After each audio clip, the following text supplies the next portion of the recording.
ఓం శ్రీ గురుభ్యో నమః. ఓం గం గణపతయే నమః. ఐం సరస్వత్యే నమః. ఓం శ్రీమాత్రే నమః. ఓం నమో వ్రాతపతయే నమో గణపతయే నమః. ప్రమథపతయే నమస్తే అస్తు లంబోదరాయ ఏకదంతాయ విఘ్న వినాశినే శివసుతాయ శ్రీవరదమూర్తయే నమో నమః. శ్రీ మహాగణాధిపతయే నమః. జపాకుసుమ సంకాశం కాశ్యపేయం మహాజ్యుతిం తమోరిం సర్వపాపజ్ఞం ప్రణతోస్మి దివాకరం. ఓం శ్రీ సూర్యనారాయణాయ నమః. ఓం వజ్రనఖాయ విద్మహే తీక్ష్ణదగ్గుష్ట్రాయ ధీమహి తన్నో నారసింహ ప్రచోదయాత్. శ్రీ లక్ష్మీ నారసింహస్వామినే నమో నమః. ఈ ఛానల్ను వీక్షిస్తున్నటువంటి ప్రేక్షకులందరికీ కూడా మకర సంక్రాంతి శుభాకాంక్షలు, అలాగే భోగి మరియు కనుమ కూడా శుభాకాంక్షలు తెలియజేస్తూ, ఈ యొక్క జనవరి 2026 సంవత్సరంలో మనకి ఈ మకర సంక్రమణం అనేటటువంటిది, అనగా మనకున్న ద్వాదశ రాశుల్లో సూర్య భగవానుడు మేషాదిగా మీనరాశి పర్యంతం 12 రాశుల్లో కూడా రోజుకి 1 డిగ్రీ చొప్పున ఒక్కొక్క రాశిలో 30 డిగ్రీలు పరిభ్రమిస్తూ, దాదాపుగా మేషరాశిలో ఉన్నప్పుడు ఆయన ప్రవేశం జరగంగానే మేష సంక్రమణం అని, వృషభంలో ప్రవేశించిన తర్వాత వృషభ సంక్రమణం అని, అట్లా అన్ని రాశులు కూడా ఆయన సంచరిస్తూ, ఇప్పుడు మనకి కాలమానంలో ఉత్తరాయణము దక్షిణాయనము అనేటటువంటి 2 ఆయనాలు ఉన్నాయి. అంటే మనకి సంవత్సరం ఎట్లయితే విశ్వావసునామ సంవత్సరాలు అట్లా సంవత్సరాలు 60 ఉంటాయో, దాని తర్వాత ఆయనాలు 2 ఉంటాయి. దాంట్లో సూర్య భగవానుడు కర్కాటక రాశి నుంచి మకర రాశి వరకు సంచరించేటటువంటి ఆ కాలాన్ని దక్షిణాయన పుణ్యకాలం అంటారు.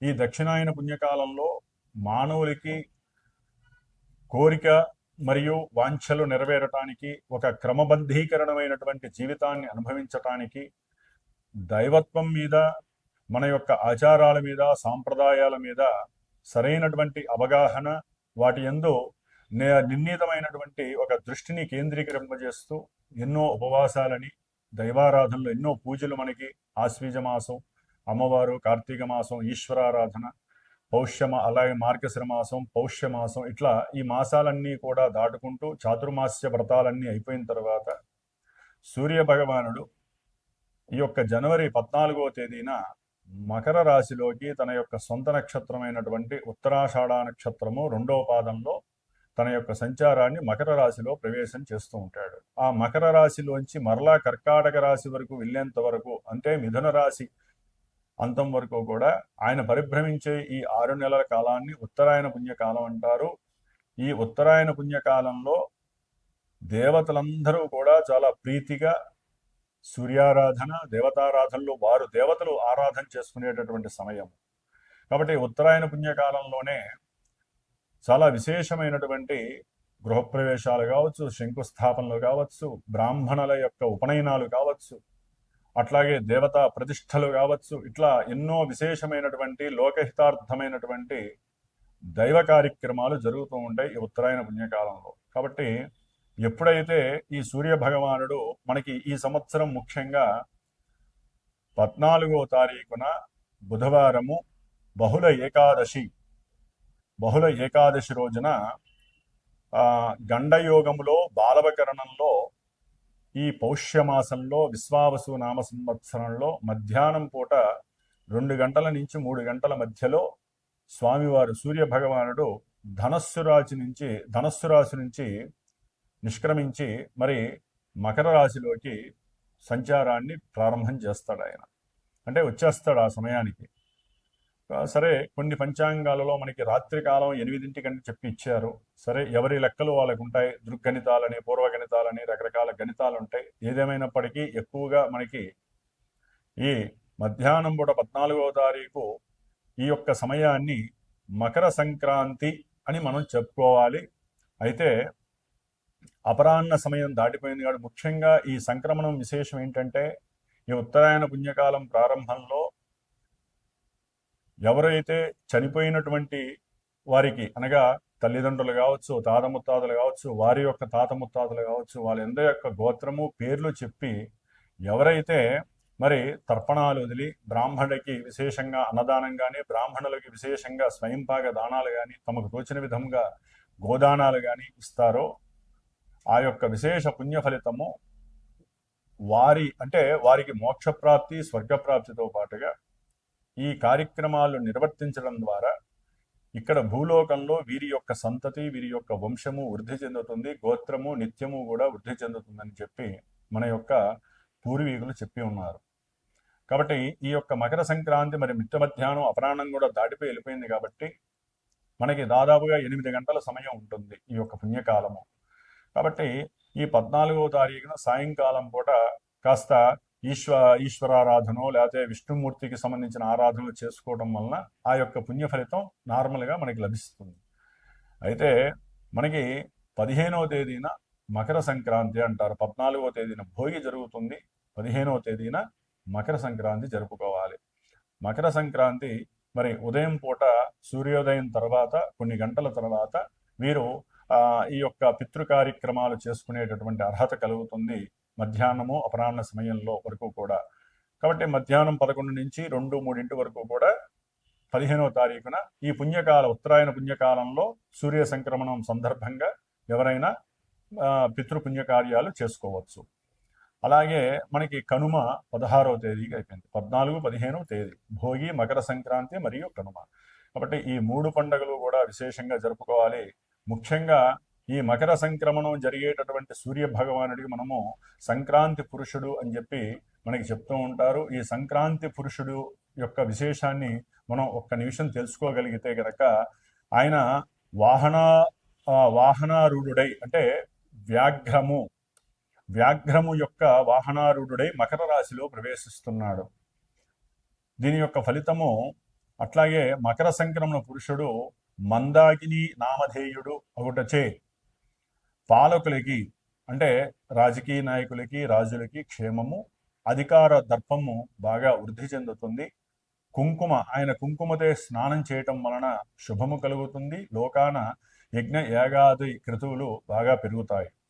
అలాగే వారు ధరించినటువంటి పీతవర్ణ వస్త్రధారణ మరియు కుంకుమ లేపనం పూసుకోవటము, మాలతీ పుష్పమాల ధారణ, చిరుగజ్జల ధారణ, వెండి పాత్రలో పాయస భక్షణం, కదలీఫల ధారణ, వ్యాఘ్ర వాహనారూఢుడై బింధిపాలమును ఆయుధం ధరించి రక్తవర్ణ ఛత్రధారణతో ఖడ్గదారి అయి క్రోధముఖముతో కౌమార వయస్సుతో భూతగణముతో పరివేష్టితుడై దక్షిణ దిశ ప్రయాణం, కొంతమంది ఉత్తర ప్రయాణ దిశం అని చెప్పారు. కాబట్టి దక్షిణ దేశములకి సుభిక్షము ఉత్తర గమనం చేయడం ద్వారా వారికి కొంచెం అరిష్టము కలుగుతుంది. మధ్యవృష్టి, పాడి పంటలు వృద్ధి చెందుట, క్రోధముతో గర్వముతో గొడవలు పెరుగుట, పాలకులకి అధికార భయములు పెరుగుట, నలుపు రంగు ధాన్యములకు పశు సంపదకు ధరలు పెరుగుట, ఈశాన్య దేశస్థులకి ఇబ్బందులు కలుగుట అంటే మన యొక్క బంగ్లాదేశ్ కావచ్చు, చైనా లాంటి దేశాలు కావచ్చు, మన దేశంలో కూడా కొన్ని ఈశాన్య ప్రాంతాల్లో నేపాల్ వాళ్ళు కావచ్చు, వీళ్ళందరికీ ఇబ్బందులు కలుగుతాయి. బంగారము, ప్రత్తి, కుసుములు, సుగంధ ద్రవ్యములు, పట్టు వస్త్రాలకి, లోహములకి, విద్యుత్తు మరియు వైద్య ఉపయోగ ఔషధులకి ధరలు పెరుగుట జరుగుతుంది. కాబట్టి ఈ మకర సంక్రాంతి పురుషుడు పట్టినటువంటి ఆయుధము, ఆయన ప్రయాణం చేసేటటువంటి గమన విశేషము, అట్లాగే వారు అధిరోహించినటువంటి వాహనము, వీటి వలన ఏదైనా కొన్ని సుభిక్షాలు కొన్ని దుర్భిక్షాలు జరుగుతాయి. కాబట్టి సంక్రాంతి పురుషుడిగా ఉన్నటువంటి ఆ యొక్క విష్ణుమూర్తి అంశలలో అట్లాగే విష్ణుమూర్తి స్వరూపుడుగా భావించేటటువంటి సాక్షాత్తు మరి జీవులందరికీ కూడా ప్రాణాధారమైనటువంటి ఆ సూర్య భగవానుడిని ఈ నెల రోజులు కూడా చక్కగా అందరము ఆదిత్య హృదయ స్తోత్రంతో చక్కగా ఆయన పఠిస్తూ ప్రతిరోజు కూడా విష్ణు సహస్రనామం చేయటం చాలా విశేషము. ఎందుకంటే మనకి 4 గ్రహాలు చతుర్గ్రహ కూటమిగా ఈ యొక్క మకర రాశిలో సంచరిస్తూ ఉంటాయి. దాదాపుగా 30 రోజులు అంటే 14వ తేదీ నుండి మరలా ఫిబ్రవరి 14 వరకు రవి ఈ యొక్క మకర రాశిలో ఉంటాడు. అట్లాగే కుజ భగవానుడు ఫిబ్రవరి 23 వరకు కూడా అక్కడే ఉంటాడు. అట్లాగే బుధగ్రహము ఫిబ్రవరి 3 వరకు ఉంటుంది. తర్వాత ఆయన కుంభరాశిలోకి మారతాడు. అట్లాగే శుక్రుడు ఫిబ్రవరి 6 వరకు కూడా ఈ మకర రాశిలో ఈ 4 గ్రహాలు కలిసి ఉండటం మరి ఎన్నో రకాలైనటువంటి ప్రపంచానికి ఇబ్బందులు కలుగుతాయి. ఈ చతుర్గ్రహ కూటమి అంటే 4 గ్రహాలు కలిసి ఉండటం వలన ఆర్థికపరమైనటువంటి ఉద్యోగ సంబంధిత విషయాలు కావచ్చు, కుటుంబ బంధుమిత్రాదుల యొక్క సమస్యలు కావచ్చు, ఇట్లా మన లౌకిక ప్రపంచంలో అయితే, ప్రపంచపరంగా అయితే గనక కొన్ని దుర్భిక్షాలు, కొన్ని అపశకునాలు, అట్లాగే ఎన్నో రకాలైనటువంటి యుద్ధ భయాలు, ప్రమాదాలు, సునామీలు, జలగండాలు, ఇలాంటివి ఎన్నో రకాల ప్రమాదాలు చెప్పుకుంటూ పోతే పంచభూతాలు ఆగ్రహించేటటువంటి సమయము. కాబట్టి ఆ 4 గ్రహాల నుంచి వచ్చేటటువంటి కిరణాలు పంచభూతాలతో నిక్షిప్తమై భూప్రపంచంలో ఉన్నటువంటి సమస్త జీవరాశులకి కీడు కలుగు చేస్తుంది. కాబట్టి మరి మనందరము కూడా ఆ విష్ణుమూర్తి ఆరాధన చేసుకుంటూ ప్రపంచము సుభిక్షంగా ఉండాలని కోరుకుందాము. మరి మేషాది ద్వాదశి రాశి పర్యంతం కూడా మిగతా ఏ రాశుల వారికి మరి ఈ నెల రోజులు కూడా సూర్య సంక్రమణం అంటాం మనము. దీన్నే మకర సంక్రమణం. ప్రతి నెల మనం చెప్పుకునేటటువంటి సంక్రమణ విశేషాలలో ముఖ్యంగా రవి, కుజ, బుధ, శుక్రులు ఈ 4 గ్రహాలు కూడా చాలా అత్యంత పరిగణలోకి తీసుకోవాలి. శని, గురు, శని భగవానుడు ఈ నెల జనవరి 20 నుంచి కూడా సొంత నక్షత్రంలో మరి మీనరాశిలో సంచారం చేస్తూ ఉన్నాడు ఆల్రెడీ ఆయన. అట్లాగే గురు మహానుభావుడు వక్రించి మిథున రాశిలో ఉన్నాడు సొంత నక్షత్రంలో. కేతువు సింహరాశిలో పుబ్బా నక్షత్రంలో ఉన్నాడు. రాహువు చూస్తే కుంభరాశిలో సొంత నక్షత్రమైన శతభిషలో ఉన్నాడు. కాబట్టి ఈ గ్రహాలన్నీ కూడా ఏ విధమైనటువంటి చర్యల్ని మనకి ప్రసాదిస్తాయి, ఏ రాశుల వారికి ఈ చతుర్గ్రహ కూటమి మిగతా గ్రహాల యొక్క పరిపాలన పరంగా, వారు ఇచ్చేటటువంటి కారకత్వాల పరంగా మన నిత్య జీవితంలో మనకి కలిగేటటువంటి ఈవెంట్స్, అది విద్య కావచ్చు, ఉద్యోగం కావచ్చు, వ్యాపారం, అన్యోన్య దాంపత్యము, ప్రయాణాలు, అట్లాగే సిరి సంపదలు, వస్తు వాహనాదులు, ప్రమాదాలు, అట్లాగే ఎన్నో రకాలైనటువంటి తగవులు, కొట్లాటలు, ఎడబాటులు, కోర్టు వ్యవహారాదులు, ఇట్లా మనకి నిత్య జీవితంలో ఎంతో మంది ఎన్నో రకాల ఈవెంట్స్ ని అనుభవిస్తూ ఉంటారు. కాబట్టి అవన్నీ కూడా గ్రహస్థితి మాత్రమే తెలియజేస్తోంది.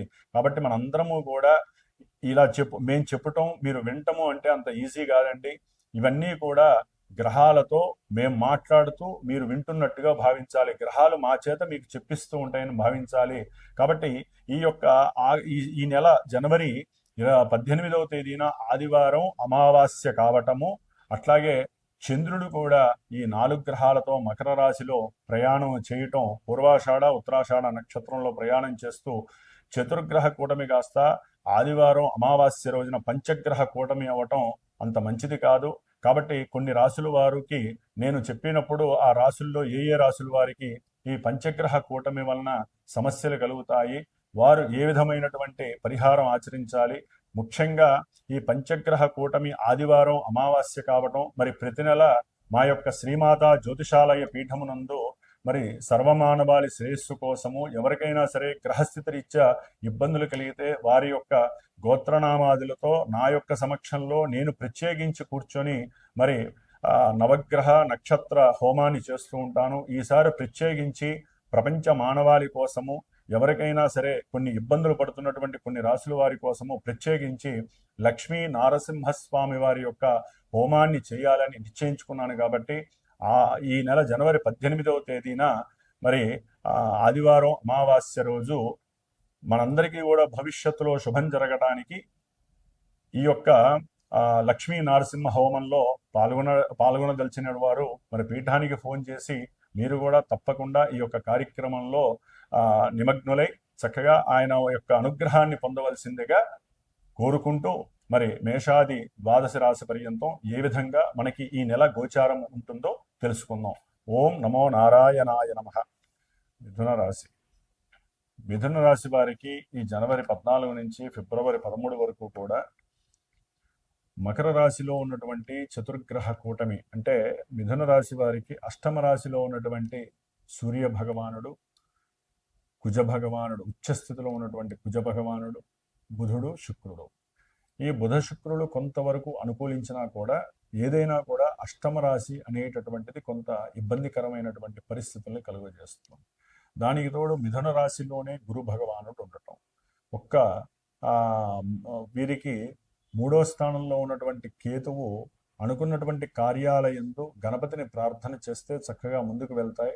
ఇదే అష్టమ రాశిలో ఉన్నటువంటి సూర్యగ్రహం వలన మీరు అనుకున్నటువంటి కార్యక్రమాలు ఏదైనా సరే ముందుకు వెళ్ళటానికి ఎంత గణపతి పూజ చేసి మీరు ముందుకు వెళ్దాం అనుకున్నా గ్రహస్థితి ముందు మనల్ని కమాండ్ చేస్తూ ఉంటుంది. కాబట్టి సూర్య భగవానుడు అనేటటువంటి వాడు మరి పొలిటీషియన్స్, ముఖ్యంగా పొలిటీషియన్స్ ఎవరైనా సరే కొంతమంది ప్రయాణాలు చేస్తూ ఉన్నప్పుడు కొంచెం జాగ్రత్త పడాల్సినటువంటి ఎందుకంటే శత్రువులు అధికంగా ఉంటారు. కాబట్టి శత్రువుల వలన వీరికి ఎన్నో రకాలైనటువంటి ఆకస్మిక సమస్యలు పొలిటీషియన్స్కి కలిగే అవకాశాలు ఉంటాయి. అట్లాగే మిథున రాశి వారికి సంబంధించినటువంటి విషయంలో ఎవరైతే అప్పులు చేసి ఉంటారో లేదా బ్యాంకులు, గవర్నమెంట్ బ్యాంకుల ద్వారా అప్పు పిల్లల యొక్క చదువు గురించి కానివ్వండి, లేకపోతే వ్యాపారంలో పెట్టుబడులు పెట్టడానికి కానివ్వండి, అట్లాగే ఏదైనా ఒక వివాహపరమైనటువంటి విషయాల్లో కానివ్వండి, సంతానపరమైనటువంటి ఉన్నతమైన విద్యల గురించి ఏదైనా సరే గవర్నమెంట్ బ్యాంకుల్లో ఏదైనా మీరు డబ్బు తీసుకున్నట్లయితే వారి నుంచి మీకు ఒత్తిడి ఎక్కువగా పెరిగే అవకాశం ఉంటుంది. తండ్రి యొక్క అనారోగ్య సూచనలు కూడా ఆర్థికంగా మిమ్మల్ని బాగా బలహీనం చేసేటటువంటి పరిస్థితి కలుగుతుంది.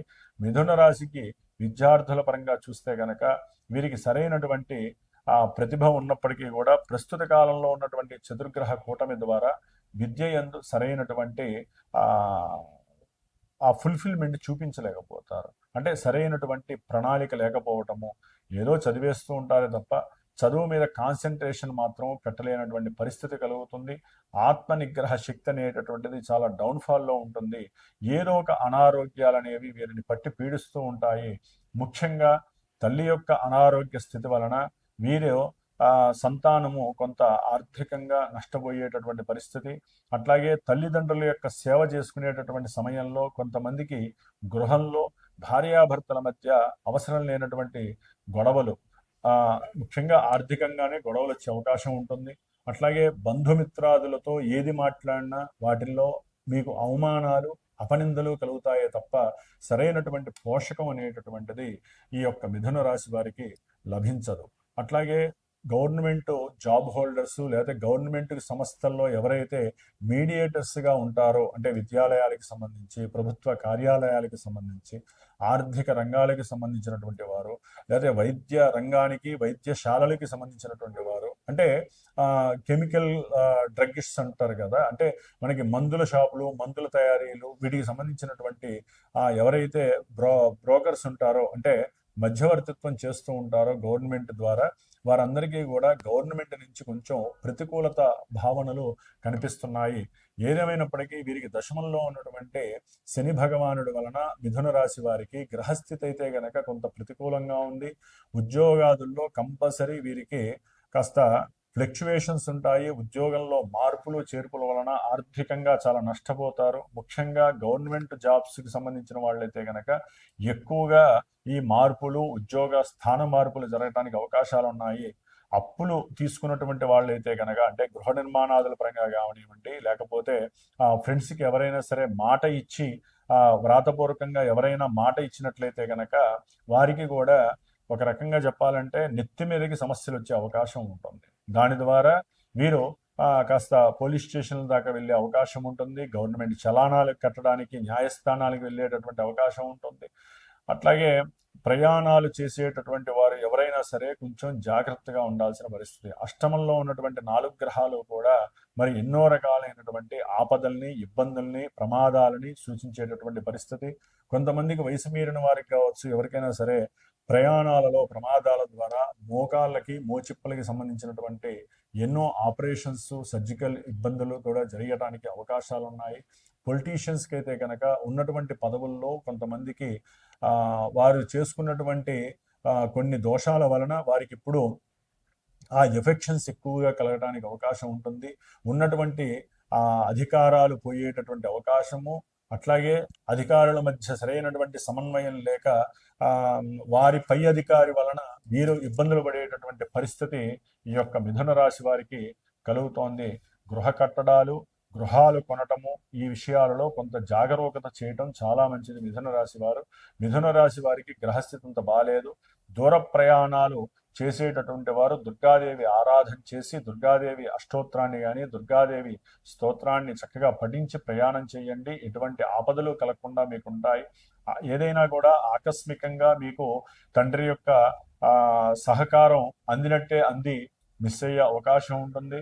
కొంతమంది ఉద్యోగాలకు ప్రయత్నం చేస్తున్న వాళ్ళకి దగ్గర దాకా వచ్చి ఆ ఉద్యోగాల్లో మిస్సింగ్ అయ్యే అవకాశం ఉంటుంది. అంటే వీరి పేరు మిస్ అయ్యే అవకాశం ఉంటుంది. అట్లాగే వీరి యొక్క ఆరోగ్య విషయంలో వీరు చాలా జాగ్రత్తగా ఉండాలి. కాబట్టి ఈ 4 గ్రహాలకి జపతపాదులు చేయించుకోండి. 4 గ్రహాలకి స్తోత్రపారాయణలు చేయండి. అట్లాగే లక్ష్మీ నరసింహ హోమానికి మీరు కూడా పార్టిసిపేట్ చేయండి. దాని వలన ఆ యొక్క భస్మధారణ వలన మీకు చాలా చాలా రక్ష కలుగుతుంది. స్వామివారి యొక్క అనుగ్రహం కలుగుతుంది.